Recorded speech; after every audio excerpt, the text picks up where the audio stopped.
নমস্কার, আমার নাম অঙ্কিতা মাটিয়া। আমি আজ মায়েদের সম্মান জানিয়ে একটি কবিতা আবৃত্তি করছি। কবিতার নাম মা। দেবলীনা চ্যাটার্জি। একটা জিনিস খেয়াল করেছো মা, বিষয়টা যদি তোমার হয় আমি বাবাকেও ছাড়ি না।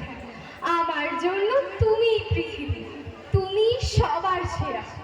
আজও দু কদম হাঁটতে পারি না তোমার উপদেশ ছাড়া। তোমার আদর্শে গড়েছি নিজেকে, আজও গড়ি দ্বিধাহীন।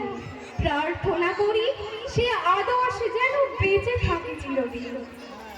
তোমার মতনই শাড়ি ভালোবাসি, 3 বেলা ভাত গান। তোমার মতনই কাজের ফাঁকেতে আনমনে গান গাই। গ্যাস কমিয়ে মাংস কষাই, তবু তোমার মতন হয় না। তোমার হাতে রান্নার সেই গন্ধটা পাওয়া যায় না। তোমার মতনই জোড়া ভুল রাখি, এলো খোপা করি চুলে। এত কিছু করি শুধু তোমার মতো হতে চাই বলে। বেশ কয়েক বছর আগে আমায় সুশিক্ষা দেবে বলে নারীর নীতি বলে একখানা বই কিনে দিয়েছিলে। পড়েও ছিলেন কয়েক পাতা, বাকিটা দিয়েছি ছেড়ে। 2 পাতা পড়েই মনে হয়েছিল কি করব এটা পড়ে। বই না পড়ায় আমার উপর বেশ রেগেছিলে তুমি, জিজ্ঞেসও করেছো, যদিও সেদিন কিছুই বলিনি আমি। কি বলবো মা, কি পড়বো আমি ওই কটা কাগজের ভাঁজে? আসল নারী তো বিরাজ করছে আমার মায়ের মাঝে।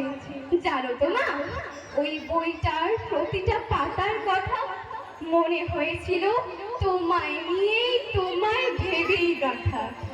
ওতে বর্ণিত প্রকৃত নারীর সকল উপমাগুলো পড়ে দেখলাম তোমার সাথে একেবারে মিলে গেল। তাই তো 2 পাতা পড়েই ফেরত দিলাম বইটা তোমার কাছে।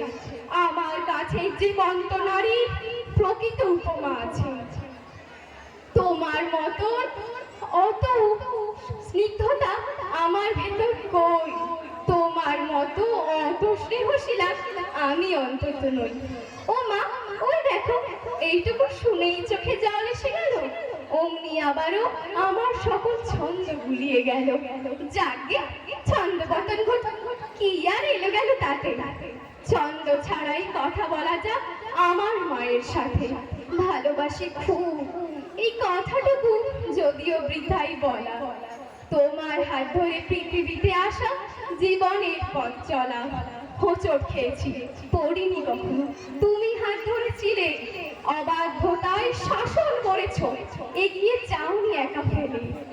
হাসতে শিখেছি, বাঁচতে শিখেছি আবার নতুন করে, কারণ তুমি হাতখানি দাওনি কখনো ছেড়ে।